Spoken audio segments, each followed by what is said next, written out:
yoo godhanii sun yeroo baay'ina keessa duguuggaa sanyiitti geessa ammatti kaafte sanatti duguuggaa sanatti geessa kana ofirraa ficcisuudha warri hubatan yeroo sanatti ijaaramanii ka'an. Tole sagantaa keenya amma kana maradhaamne itti deebinee dhufna. Tole obbo Dheeressa wanta qabsoo adda bilisummaa Oromoo akka inni eegaluuf wanneen kakaasne dubbannee jirra. Mee maaltu adda bilisummaa Oromoo akkamittiin jalqabee eenyuun jalqabee mee haala inni keessa darbe sana nutti himaa. Ilaa amma adda bilisummaa Oromoo haga tokko duguuggaa sanyii Oromoo dhabamsiisuudhaan kan ka'ee dhiibbaa sanaan eegalamuusaa haasofneerraa. Haa ta'u malee ititee dhufee qabsoon duraan ture Oromoon bakka bakkatti utuu sirnaan ijaarameen naannoo isaatti ofirraa ittisaa ture. Haa ta'u malee dhufee 73 irraa eegalee of kurfeessee sirnatti godhee yookiin sagantaadhaan tartiibaan Oromoon qabsaa'uu eegale. Kunis haalli isaa yeroo sanatti sochiin naannootti deemaa kan ture korra hollaa Eertiraanis bakka biraas wanti ideoloojii sooshaalizimii bilisummaa kan jedhus hedduu waan tureef Oromoon hagi tokko hammi barateef hubannaa qabu inni kaan biyya hollaa yookiin biyya diidaa deemee of leenjisuuf inni kaan immoo naannoo yuunivarsiitii kan baratee bahee fi kan jiru yuunivarsiitii keessa kan jiru walitti dhufee of qindeessuu ijaaramu sagantaa tolchuu kan eegalame 73-4 keessa utuu mootummaan Haile Sillaasee jiru. Sana kan qindeesse nama muraasa. Nama muraasatu qindeesse warri ala bahanii naannoo biyya Arabaatii bakka birootti leenjii argatanii addeebi'anii Sumaaleetii dheedhaatti jiru yeroo sanatti. Haa ta'u malee Finfinnee keessatti keessumatti bobaarootumsaatiin kan durfamutu qindeessuu eegale. Sana keessatti Oromoon muraasi yeroo sana waliin turan hubannaa kan qabanii fi barattoota yuunivarsiitii keessaatu walitti dhufee yaada kanaa sagantaadhaan deemne adda bilisa baasaa Oromoo tolchina kan jedhu murteessanii pirogiraama xiqqaa tolchanii utuu kanaan jiru mootummaan Haile Sillaasee jiga. Mootummaan Haile Sillaasee yoo jigu Jaarta Addasaa Faallee hidhaatti Gursum keessa turanii Hararii isaanillee dhaaba'anii yeroo sanatti hamma danda'ametti Jaarta Addasaadhaan walitti qabsiisanii hojjechuuf ture. Isaan akka tasaa harka dargitti kufanii haa ta'u malee haalli suni hin dhaabbanne warri yaada kana fidan fuula duratti hojjetaa warri Finfinnee keessatti hojjetaa turan baarootumsaatiin kan durfamudha. Amma namni lubbuudhaan jiran hinuma jiru nama akka Boleencoo Lataa Dr. Diimaa Naga'oo warra akkasii kun hin jiru warri kaan qabsoo irratti illee wareegamanii qindeessanii 76tti isa duraatiif walga'iin ta'ee sirnitti godhamee isa Finfinnee keessatti. Warri immoo qabsoo hidhannootiin deemna kan jedhan karaa bahaatiin turanii 74 keessa Ilmoo Qilxoofaa haga tokko meeshaa fudhatanii karaa Affaaras ce'anii hamma Carcar keessatti dhufanii dhukaasanii haa ta'u malee harka diinaatti bu'anii asoleetii ta'anii harki diinaa atiin injifaman. Warri Finfinnee jiruuf warri bosona jiran hamma danda'ametti wal qindeessuudhaaf quunnamtii karaa adda addaatu ture akka kanattiin ol guddate. Utuma kanaan jiru haalli biyya Itoophiyaa keessaa barattoonni Awurooppaatti Noorz Ameerikaa yookiin kaaba Ameerikaatti baratan kan biyya keessatti baratan ijaaramanii maqaa Itoophiyaatiin totocho'uu jalqabanii sun Oromoon ijoolleen Oromoo yeroo sanatti hubannaa qabanii sana keessan seennu kan jedhuun kan mataa isaanii qopheessina jedhanii inni kaan meesoon ta'ee yoo bahu inni kaan haappaa ta'ee yoo bahu sana keessas Oromoon inuma jira lachuu keessayyuu garuu dura mirga Oromoo eessimnaa kabachiifna kan jedhe kutannaan ka'e murna abaa'u ijaare kana Finfinnee keessatti.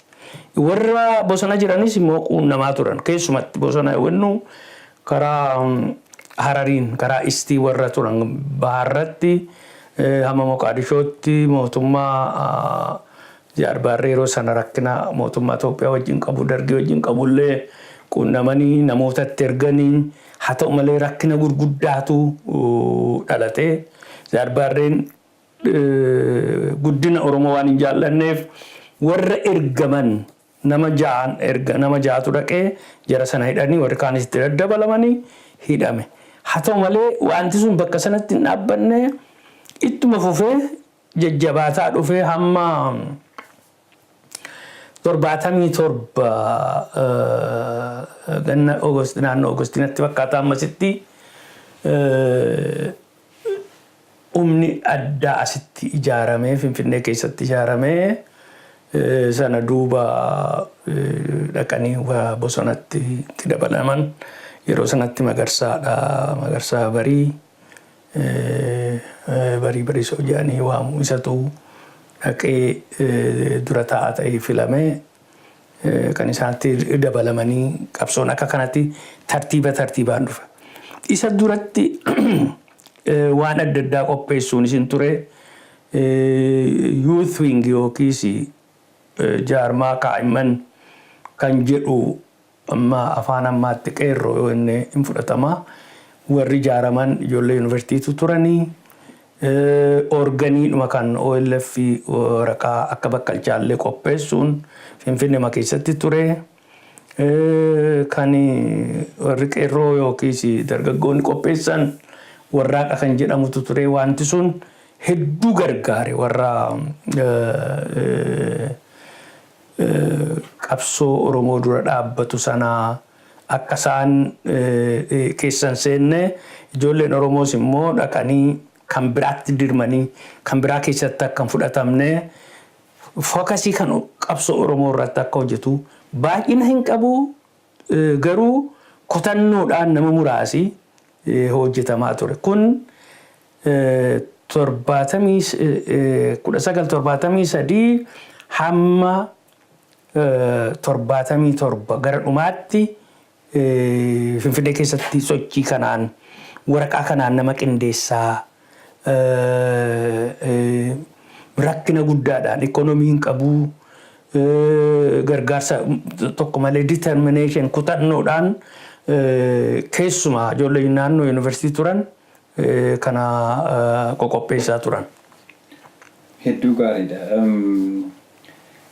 Yeroo addi bilisummaa Oromoo ijaaramee amma qabsoo kanatti deebi'amu keessatti wanti qoodi isin fudhachaa turtan maal fakkaata?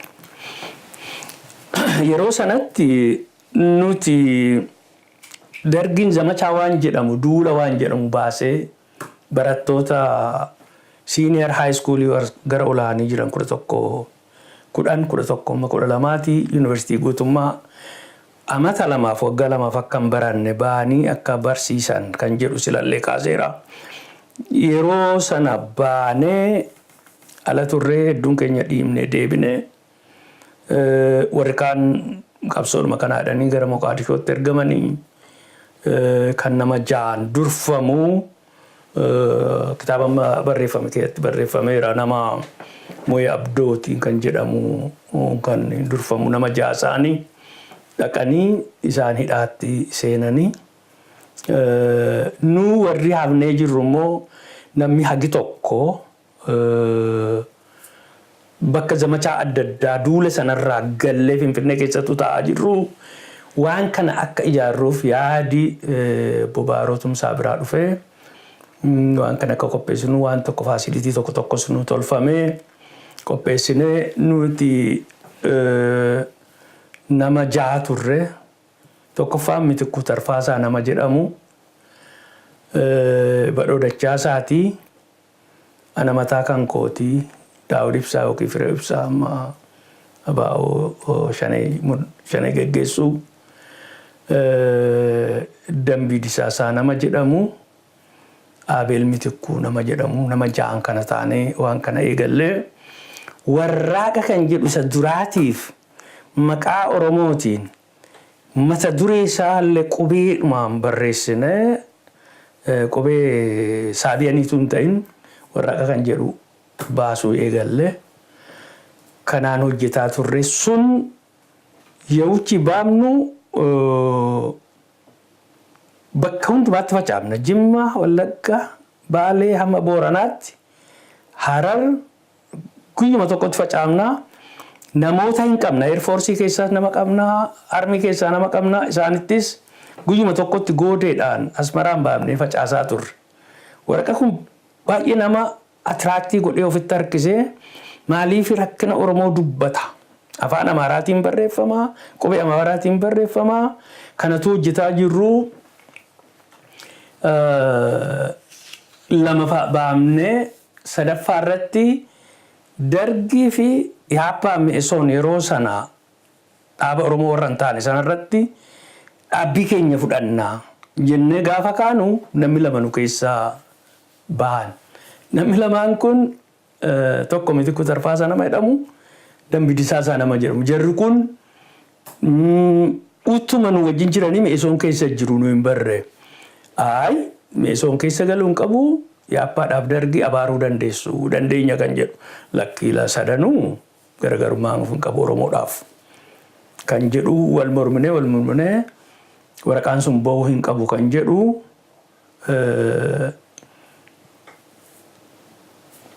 nurkatti dinnaan nu hin baafna inni namni 4 keessaa ba'a. Nama 4 baane kun Badhoodha, Anaa, Daawud Ibsaatii, Abeel nama 4.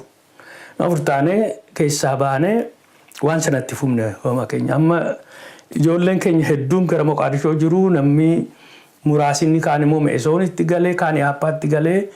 Nuyi yeroo sanatti roolii kuni 75 zamachaa nuun dhumne dhuma 75 irraa eegallee kan hojjetaa turre. Hedduu namoota baay'ee dammaqsee karaa Yaappaa, karaa Mi'eessoon, karaa Dargii xabbaa kan nuun jedhu warra Mi'eessoontu baasee dhiphoo warra dhiphoo nuun jedhanii nurratti duulanii garuu persistently irratti hojjetaa turre. Wanti kun yoo hojjennu walumaan hojjenna. Structuring qabu jaarmaan keenya suni. Structure jechuun koo dura taa'aa barreessaa kan jedhamu koo walumaan teenye barreessina. Walumaan executive goonaa. Communicationii alaatti anatu quunnamtii qaba warra Kabbo Baarofaa wajjin. Lafatti dhaqanii baay'isan itti maxxansanii taayippii godhan kana hundumaa anatu godhaa. Distribution immoo karaa adda addaatiin facaafna. Akkanattiin amma 75 gara dhumaa irratti ijoolleen Moqaadishoodhaa hiikamanii yoo galan OLFs yoo formally yoo dhaabbatu erga isaan deebi'anii haga tokko ofitti daballe. Namoota kan ofitti daballe keessaa tokko Abboomaa Mitikkuu, Mulugeetaa Moosisaa amma Hoolaandi jira. Isheetuu Latuu asuma ture garuu yeruma keenya amma du'eera. Isheetuu Latuu namoota biroos akkuma kana Ahmed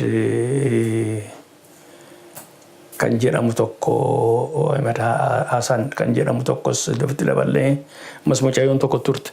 Kana daddaballee ofitti daballee hedduminaan guddimnee baafnee amma immoo rakkinni guddaan nutti dhalate. Maaliif Finfinnee keessatti hojjechuu dadhabne lollamma Qashibbirii fi Nachibbir waliin jedhan Gola diimaaf gola adii waliin jedhanii dargiiniif yaabbaa walola isa keessatti rakkoon guddaan itti dhufe hagi tokko keessaa iyyuu baanee bakka biraa dhaqnee garuu wantichi organichittuma fufee inni sun roolii guddaa taphate.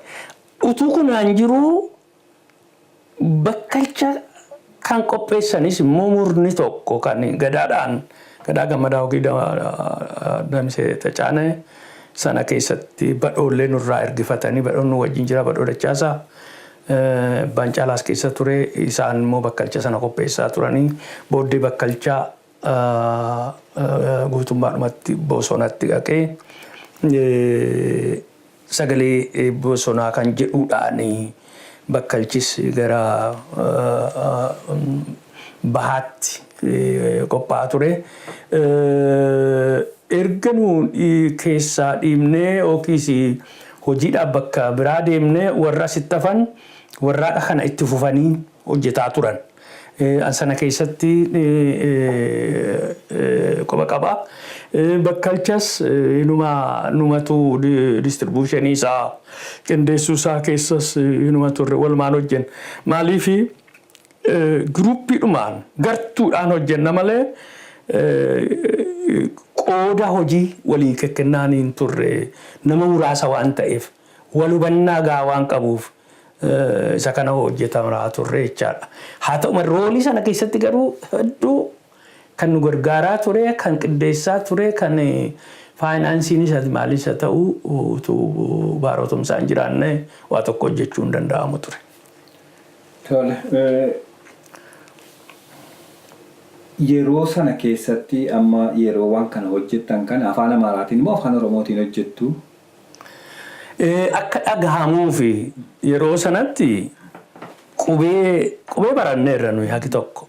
Keessumaa Mitikkuun sun qubee barachuudhayyuu Jarmanii dhaqee dhufee yeruma sana meesoonitti galee dhufeeyyuu qubee sana nu dhossaadhaan baranneerra 75 jalqabne. Haa ta'u malee barreessuudhaaf uummata facaasuudhaaf qubee saabiyanii ta'uu qaba. Amaarinyaa ta'uu qaba. Yoo qubee afaan Oromoo sanatti qubee sanaan barreessines goraba hedduu ta'a. Kanaaf kan murteessine irratti namni dubbisus hin jiru. Kana jennee murteessine kan irratti hojjennu isa sanaan hojjenna turre qubee saabiyaniidha. Qubee afaan Amaaraa ammaa. Kan Amaaraa ammaa. Afaan Amaaraa jedhanii waaman kana saabiyan. Tole. Kana jechuun egaa isin sagalee bilisummaa Oromoo turtan jechuudha. Jechuun wanta darbu hunduma isaan beektu turtan wanta ta'aa jiru maaliif karaa keessan darba waan ta'e wanta yaadii dhufee raawwatetu karaa kana barreessaa kana godhaa namni isiniin jedhu jiramoo isinumatu mataa keessaniin waan kana qindeessitanii kana ta'uu qaba jettanii ofumaa karoorfattanii barreessitu moo ajajatu alarraa bosonaas ta'uu magaalaa keessaa isiniif darbee hojjettu?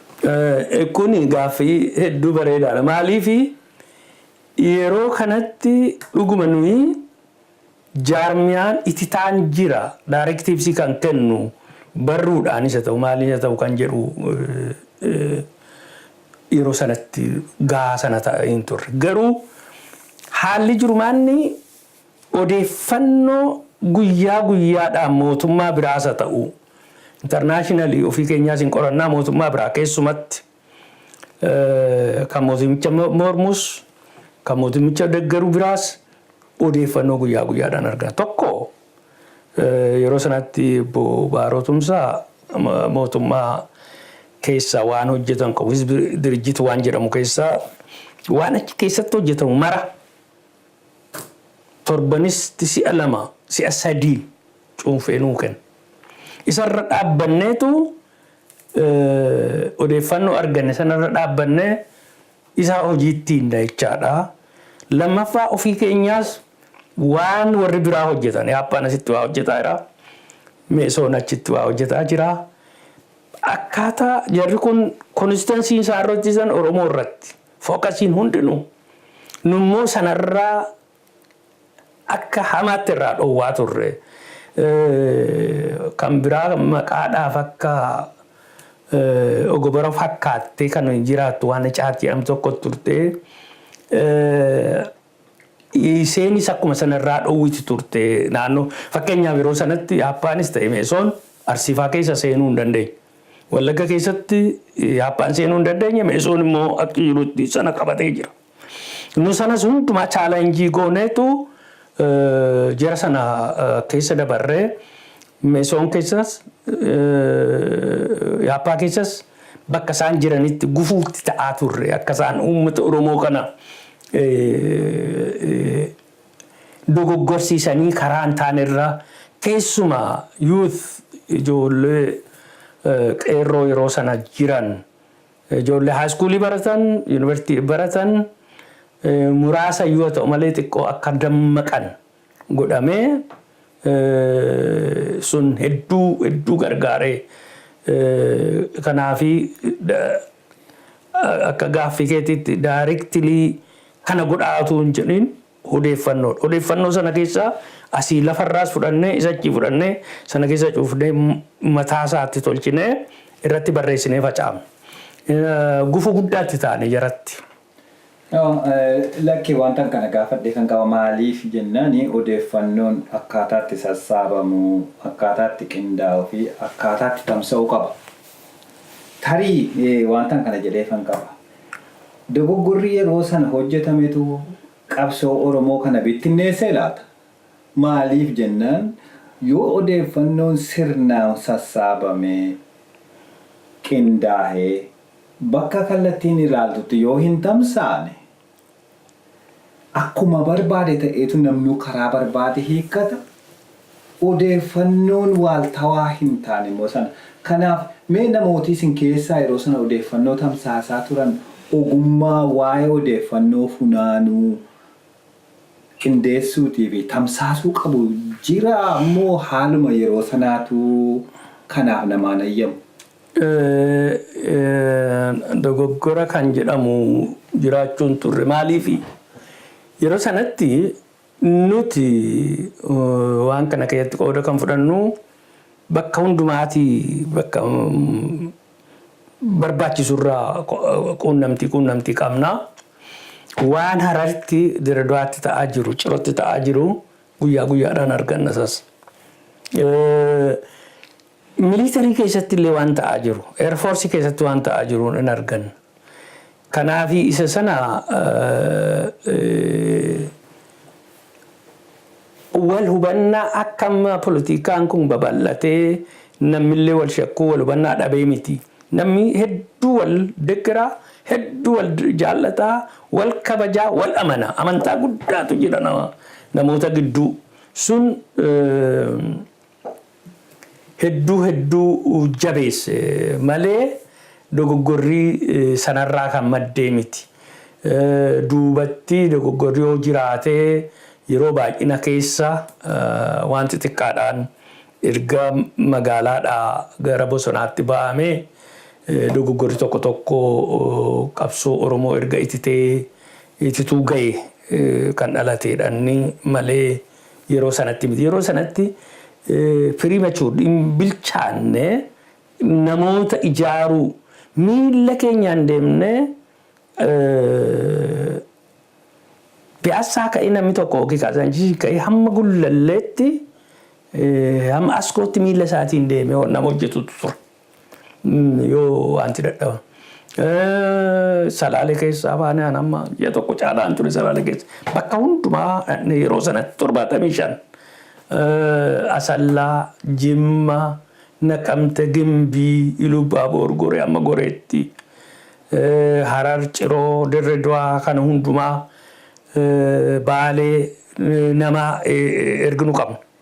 Namachi dhaqee miilaan deemee jechuun basii fudhatee dhaqee fiizikaalii achitti argamee hojjetutu ture. Jechuun warra komitee hojjetu sana duwwiitu hin ta'in nama babal'ifanne booda akkanattiin hojjetaa turre jechaadha.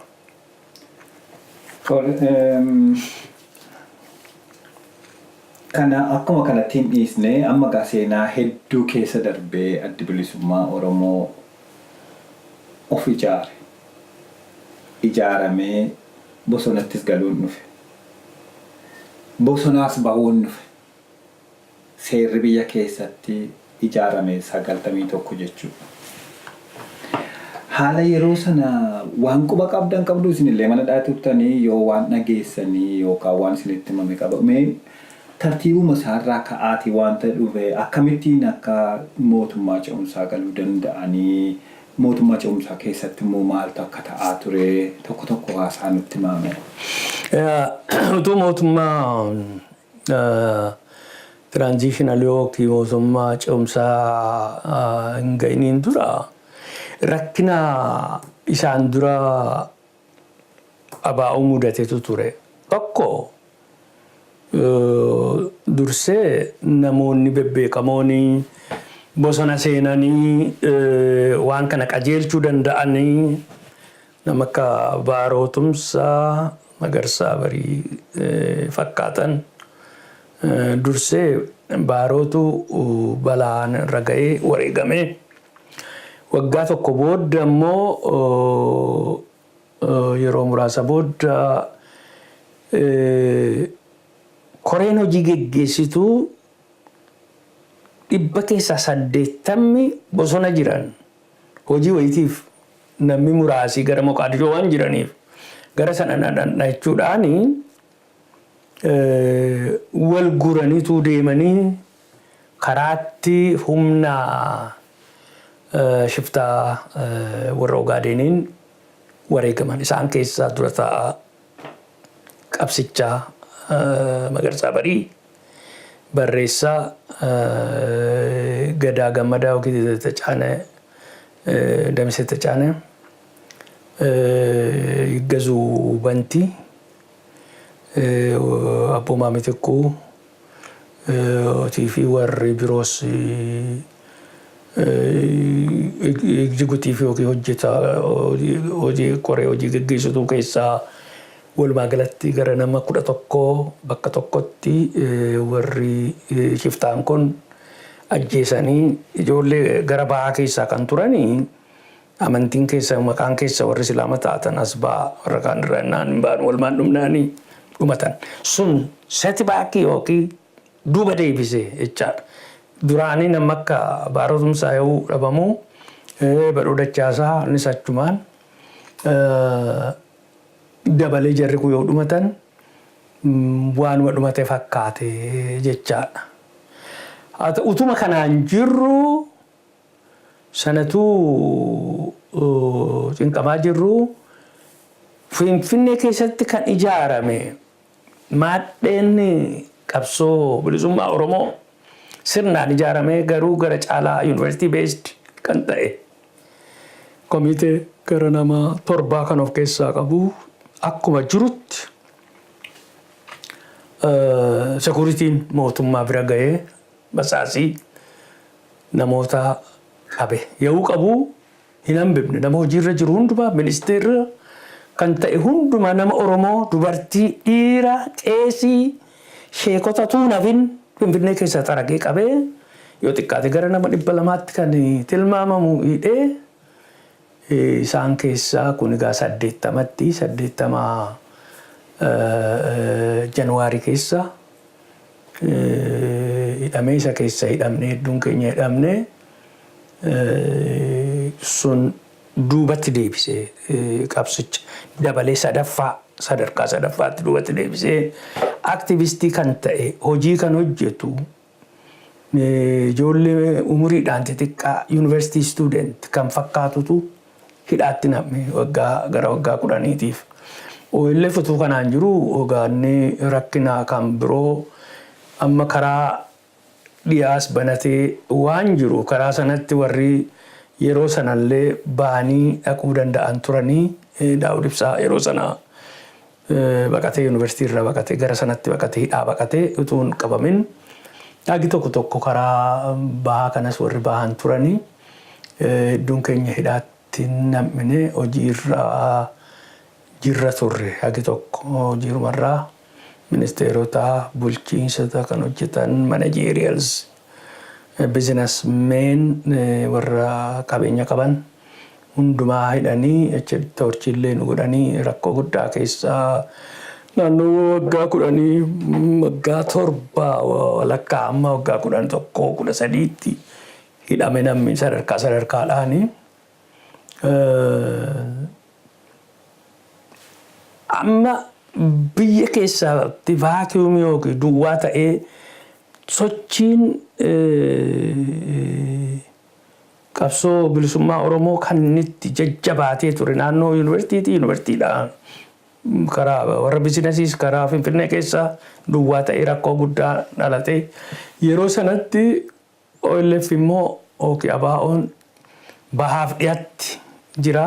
Humni isaa namni dhaqee ittiin dabalamu rakkina akkasii kana keessa tutturamee jechaadha.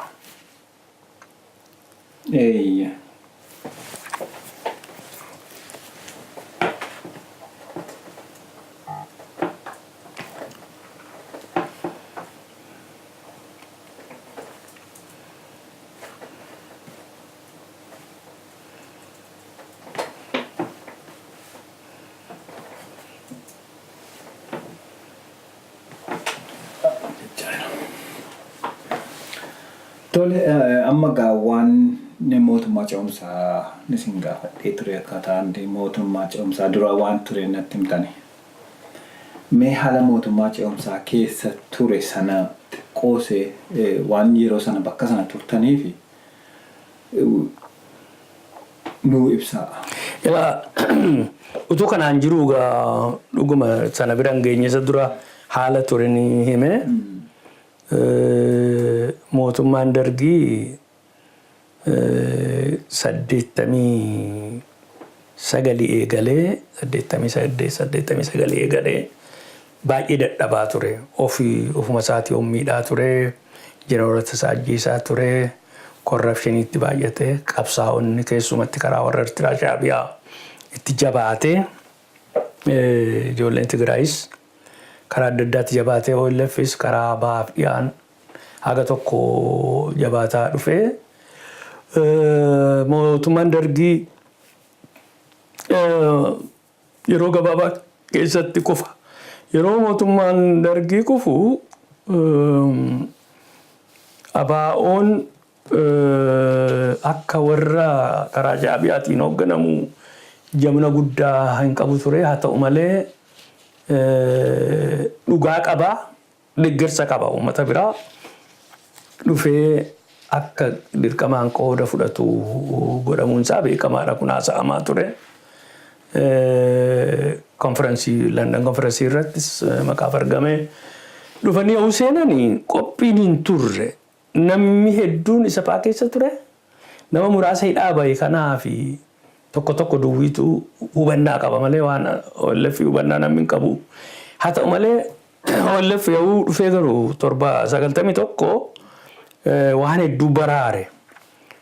Sabboonummaa Oromoo gadi dhaabee waa hojjete. Wanti inni hojjete duwwaa yoo himne tokko hojiin hojjete ji'uma 6 keessatti. Ji'a 6 booda lola guddaatu mootummaa wayyaanee wajjin yaadii kan jedhamu wajjin lolli guddaatu bakka hundumaatti dhalate. Haa ta'u malee wanti inni bu'aa fide sabboonummaa isa kophaasaa isolated ta'e bakka daangaa irratti waliin rakkataa ture fidee uummataa dammaqse. Namni mooraa sanatti kumaatamaan guyyaa guyyaan waan biraa yoo dhabee faaruu sirba adda addaa kan warraaqsaa sirbee wal dammaqsee ijaaramee professional economist lawyers dubartii kan journalist waan kana fakkaatu sport kanaan ijaaramee ji'a 5-6 kana keessatti hojjetaa ture. Isa malees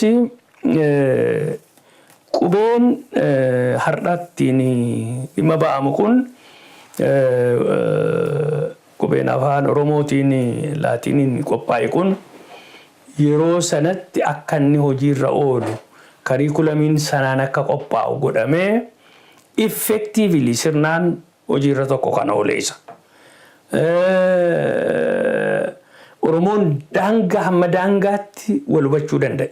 Jaaroliin Oromoo abbootiin gadaa walitti dhufanii Oromoon yoo sana oppidoon wayyaanee wajjin yoo dhufee isin tokko ta'a jedhanii ammas immoo tokkochuma kan jedhu kan waaqa guutuun hoogganamu bilisa baasa islaamiyaa kan jedhu kan jaarraa bagadaa sana hundumaati walitti kottaati tokko ta'a jedha uummati hubannoo akkasii fidaa ture ya'uusan garuu haa ta'u malee walii galamuu hin dandeenye utuma kun jiru garuu uummata dammaqsu hamma kamiseetti hamma dhaqee waajjira banatutti ga'e yeroo sana abaa'oon yeroo tiraanziishinii kana waan hedduutu hojjetame. Inni hundi guddaan tokko isa qubee kana Oppidoos dabalee paarlaamaan murtaa'ee akka hojiirra oolu godhame.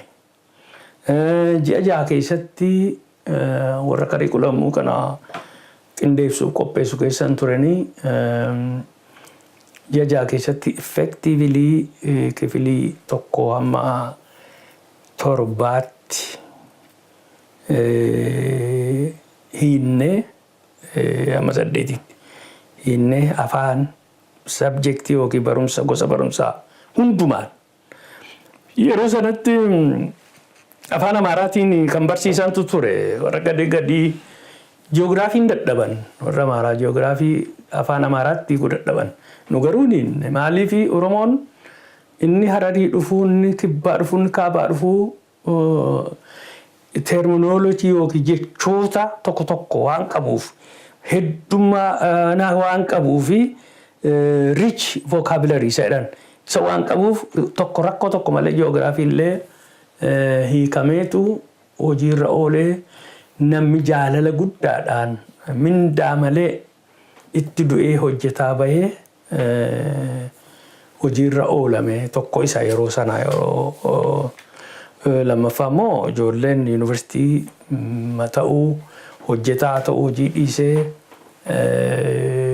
akkuma jirutti kaadiree kan abaa'oo ta'ee kan lubbuun dhume inni kaan hin dhabame hafee inni kaan hidhame hojiirra effectively hojiirra oolame yeroo sana jechaadha. Bu'aan ce'umsaan argame kan isin amma nutti himtan egaa haa ta'u amma gaaffii isa bu'uuraatti isin deebi'a egaa qabsoon Oromoo adda bilisummaa Oromootiin hoogganamu qabsoo imaammata qabudha. Qabsoon isaa kunis rakkoo yeroo sanatti uummata Oromoo fi uummata cunqurfamaa hundumaa biyyattii irra gahaa ture sirna mootummaa bara saniitiin irra gahaa ture irratti hundaa'eeti kan inni ijaarame. Manni isaa rukuteera waan ka'eef akkamitti madaaltu hammam rukutee hammam tafe jettanii yaaddu? Qabsoon dhibbaa dhibbatti galii isaa hin geenye. Garuu hojiin guddaan uummati Oromoo bal'aadhaa baay'ina qabaa bakka hedduu qubata. Ji'oogiraafikalii walirraa faffagaatee qubata. Uummata kana yaada isaa luuccesee gar tokkotti fide. Wal hubannaa fakkeenyaaf bakka tokkotti Oromoon gosaan of waamutu jira maqaa dha'uun fedhu tokko. Sanallee fideetu maqaa Oromoo abaa'oo kan jedhu uummata hundumaa keessatti mataa keessa kaa'e. Sun waan xiqqaa miti akkuma kwartarii haga tokko galii ga'ee jechaadha yoo ilaalle. Garuu dhibbaa dhibbatti hojiirra ooluu hin dandeenye. Maali rakkinnis ture. Rakkinni sun maanni tokko mootummaan waliin yoo sana waadaa galamee sirna ce'umsaa sana keessa seename diina ta'ee xiyyaafannaan guddaan Oromoo irratti qabeenya Oromooti Oromoo dhabamsiisuu irratti pirogiraama baafate. Abaa'oon immoo jara kanaaf hin jilgeenfannu jedhee isuma irratti bobba'e. Oromoo bakka lamatti qoodanii kaan Oppidoo wajjin gore kan Abaa'oo wajjin gore qabeenyi Oromootiin Oromoo dadhabsiisuu yaalame. Oromoon persistently garuu jaarbaan abaa'oo hamma dhumaatti diduun sun ofii duwwiyyuutuun ta'in oppidoollee akka jiraachisu godhe. Yoo utuu abaa'oon yeroo jalqabaa sana dhumateera ta'e oppidoolleen diddi turte wayyaaneen garuu ittiin sodaachisuudhaaf uummata Oromoo ittiin qabuuf afaanuma Oromoo abaa'oon ittiin haasa'aa ture sana akka isaan haasa'anii uummata ijaarratan illee gochuudhaaf dhimma itti ba'aa turan. Kanaaf haga tokko gara fuulduraatti fideera sadarkaa tokko stage 1 stage 2 jechuu dandeenya. Har'a ammaa bakka biraa bakka maga'i kana jira malee salphaa miti. Kuni waggaa 27 waan dura kana haasa'aa jiru. Akka yeroo sanaatti it was a radical jechuu dandeenya. Maaliif uummati Oromoo hamma Gojjam keessaa dhufe, Raayyaa keessaa dhufe, Makattalii, Batakkalii dhufe, naannoo Maariqoosii dhufe rakkina Oromoon qabu hubachuu amma danda'anitti nuyi Oromoodha, an Oromoodha kan jedhu suni salphaan turre. Sun sana afaan Ingilizii breakthrough jechuu danda'ama dhugaadhumatti yeroo sanatti malee dhibbatti sana mo'atee jechuu hin dandeenyu. Tole meeshaa amma kaastan irratti waan jechuun barbaada. Kanumaaf isiniin jedha yeroo mootummaa ce'umsaa sana keessa namoonni hedduun naannoo hedduu keessa turanii an Oromoon dhallee ofiin hin jenne turan an Oromoodha nuti Oromoodha jedhanii biiroo bilisummaa Oromoo warra dhufan keessa namoota sanaa fi haala yeroo sana ture seenaadhaaf nu yaadachiisuu hin dandeessu. Amma fakkeenyaaf wanti Oromoon ta'an yoo killil jedhanii tolfamu kana yookiin naannoo jedhamee tolfamu nuti manzirraa dhufanii nuti Shawaa keessa irra Shawaan irraa naannoo Oromiyaa galeera. Achi amma immoo waan katamaa keenya isaa guddaa Maariqoosiin godhan Dabra Biraa Bahar Daar. Achi dhaquu hin dandeenyu. Asitti nu Ramadaa hamma jedhanii dhufanitti turan mansi keessaallee ba'anii. Kanaafuu fi Yaallencoon akka gaarii beeka kan dhufanii isa gaafatanii turanii. Afaan Oromoo kan hin beekne Gojjam irraa dhufanii nu bara Oromoodhaan barii warra jedhantu turan. Akkuma Gojjamii dhufanii. Gojjama dhufanii biiroo dhufanii nu barii akkasii. Bakka sanatti nuun dabalinaa. Ammas warri Walloorraa afaan Amaaraa warri haasa'an akka tokkotti immoo amantii isaaniitii fi aadaa isaanii warri qabatanii turan jaaroliin tokko dhufanii Oromummaa isaanii himataa turan. Warruma Amaaraa Kililiitti. Amaaraa Kililii warruma kamiseetuun ta'in kamiseedha alatti jechuu kooti kamicaffaaf kamisee alatti iyyuu dhufanii nu akkasi barii warra jedhantu ture. Fakkeenyaaf amma karaa asuma amma Tuulama kana keessatti naannoo Sooddoo kana agi tokko duraan Guraagee fa'aa jedhanii warri turan akkuma jirutti Oromoo ta'ee Carqi Taraa kan jedhamu jira amma naannoo Markaatoo keessa.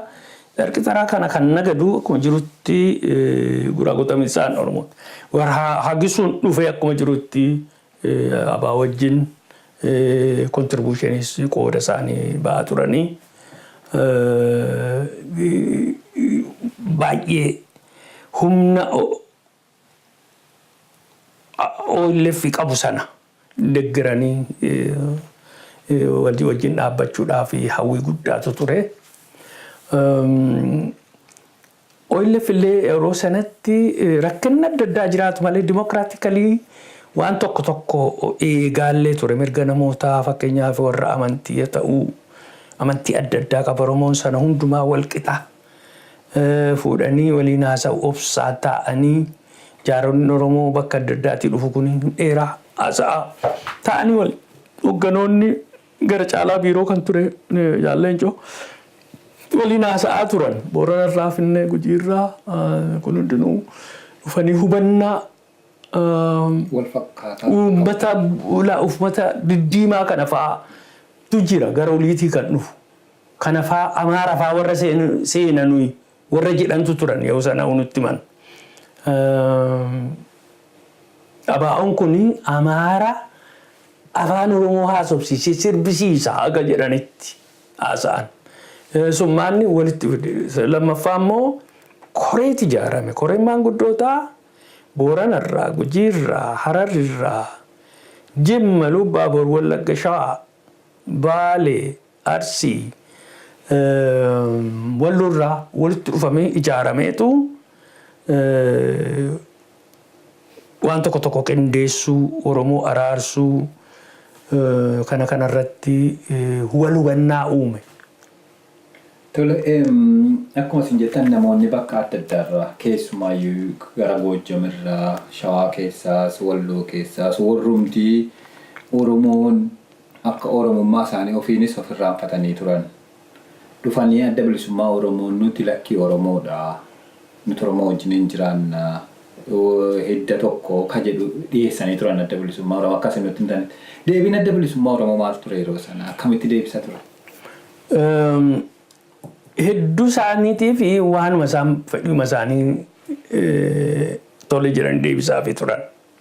Fakkeenyaaf amma Oromoonni Takkal keessa qubatan gamatti nu kutanii nuyi gamanaa afaan keenya aadaan keenya Oromoota achi nu kutinaa jedhanii turan.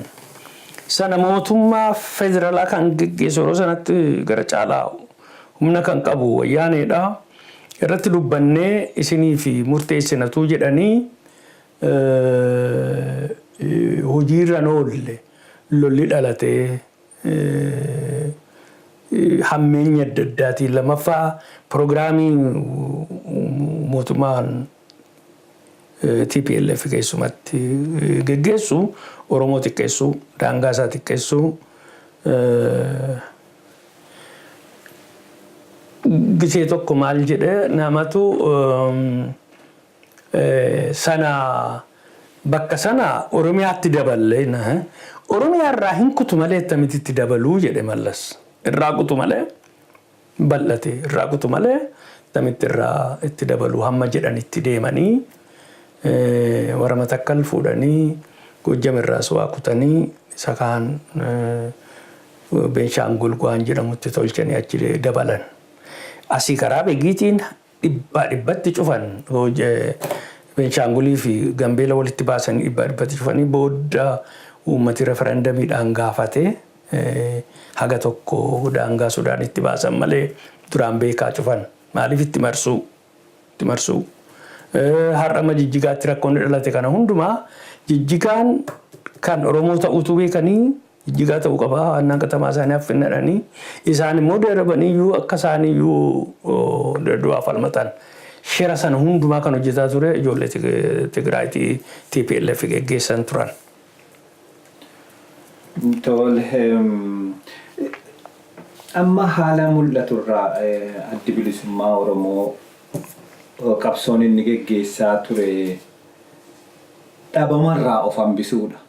Inni jalqabaa natti fakkaata akka jalqaba jennetti dhabamarraa of hambisanii biyyicha keessatti akka sabni hundumtuu mirga argatee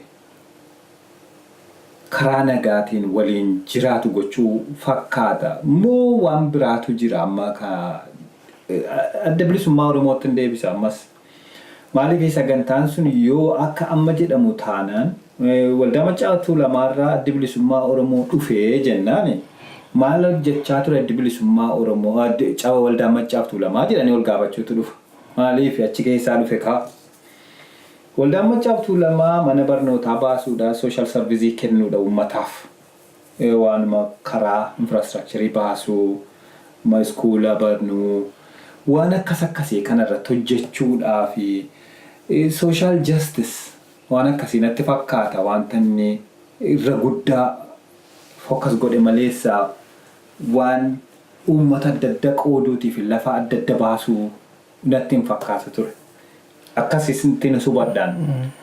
Mee yoo addi bilisummaa Oromoo waldaa Maccaaf Tuulamaa keessaa maddee bahee jedhanii warri yeroo ammaa kana addi bilisummaa Oromoo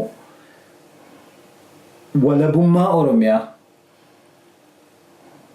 isa jedhuuf falmaa jedhanii warra dubbatanii fi bu'uurri ka'umsa isaanii maal fa'i? Isinoo mee akkamittiin hiittu haaluma adda bilisummaa Oromoo irratti dubbannaa maaliif isa waan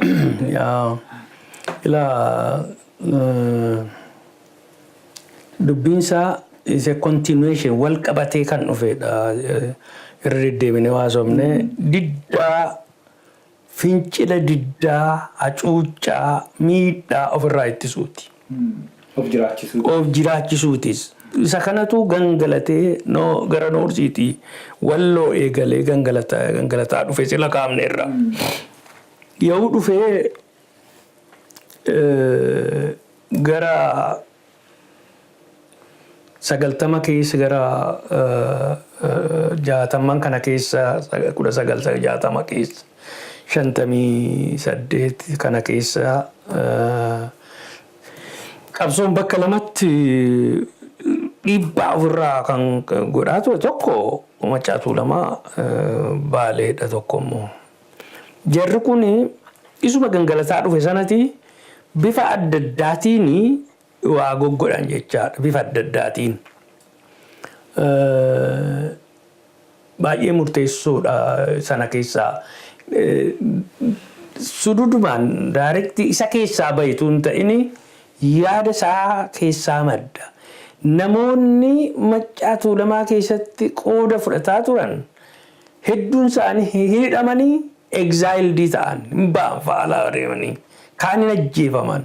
Haa ta'u malee warri qooda keessatti fudhataa ba'anii umuriidhaan xixiqqaa ta'anii yaada kanaa ijaarsa sirnaan modernaayizii goonee as baamna kan jedhu sanarraan kan ka'e. Kanaafitu walitti hidhamaa jechaadha Maccaaf Tuulamaa wajjin. Qabsoo isa karaa Baalees haa ta'uu isa kamii haa ta'uu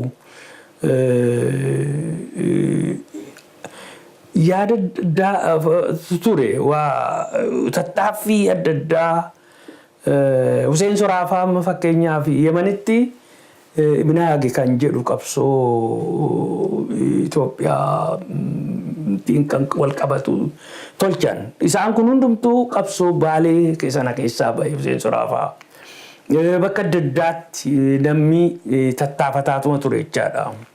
Haa ta'u malee as mooderni kan sirnaan ijaaramee bahe ABO 73-4 kanatu bu'uureffamee akka jaarmaatti achi as bahe. Warri akkuma jette warra Maccaaf Tuulamaanii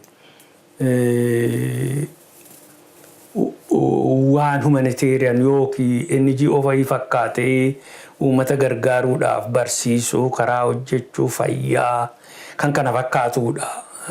Yeroo sanatti gosi biraas hin hojjetata ture waan akkasii hojjennaan.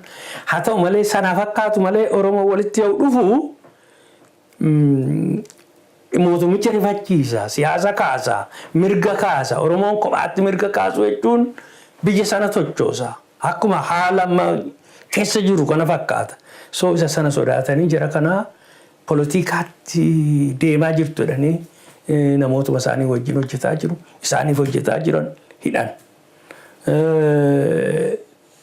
ABO'nis yoo jalqabu fottoquudhaaf osoo hin ta'in mirgicha irratti xiyyeeffateeti. Mirgicha irratti xiyyeeffateera laallee garuu yoo diddaanii qabsoodhaa yoo barbaachisaa ta'e hamma biyya keenya ijaarranna kan jedhu pirogiraama keessa kaa'e. Ashoo kanuma irratti dhufuudhaaf nama isaa milkatan. Pirogiraamiin sun gaafa barreeffamu sirriitti itti yaadameeti maaliif kaartaan Oromoon irra jiruu fi biyyi Itoophiyaa kun hin ta'a amma gaafa yeroo sana namoonni gaafa sana jiran namoota gurguddaan yeroo sana Itoophiyaa keessa beekan sun gaafa kaartaa Oromoo kana kaasanii daangaa Oromiyaan keessa jirtu beeksisuudhaaf ala Kanaan alatti Oromoon kun fottoquudhaaf gaafa lolan dhugumaan itti yaadamee hin ta'aa jedhameeti moo